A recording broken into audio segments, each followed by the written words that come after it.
You know what a big thing that helped me was at 10 p.m., my calendar for the next day is locked. Love that. Period. If someone calls and says, hey, want to meet for lunch? Can't today. We can do it the next day because I know. Pretty good.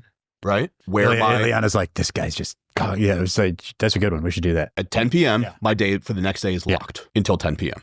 the next day, right? So I know I've got gym time, I've got work, I've got a podcast, I've got interviews, I've got writing, I've got reports. And it's like, if someone goes, hey, like, can we grab lunch? I'm like, no. Hey, can we go shooting? No. Because my day's structured. Yeah.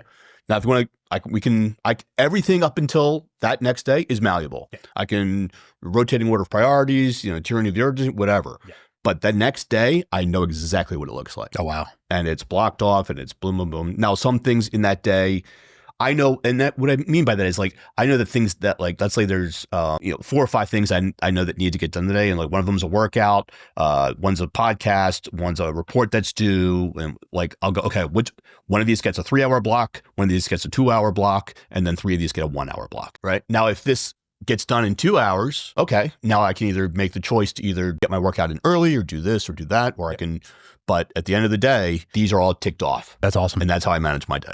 That's great. This is how I manage the dates, drivers, and deliverables. That's awesome. When I started out, and I'm not necessarily perfect on this by any means. But when I started out very entrepreneurial, right? It's just kind of like you're just, yeah, of course. What worked? You have to. Yeah, what shit did we hit at the wall? Yeah. Okay, this worked. It didn't work. Same thing. I was like throwing spaghetti at the wall, seeing what would stick. And then you start to get systematic, right? And then you start to say, okay, what's the best way for me to maximize my time? What's my highest dollar per hour? And that's when you start to say, okay, who do I need to bring on the team so that whether I can leverage this or I can do that, and really just spend my time doing the things that I love doing that make me money. Who was it? I think it was Goggins, but he's like, everyone wants to be successful.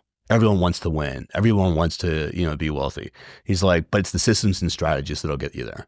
Like you put 3 people at the beginning of a race, they all have the same goal, which is like to win the race. Each one of those people had a different diet, had different nutrition, had a different regimen, had a different coach, had a different, right? It's like the old thing about, if you're a baseball scout, right? And there's a guy who runs from, home to first base with perfect form, and there's a guy who runs from home plate to first base with shitty form, but they both get there at the exact same time.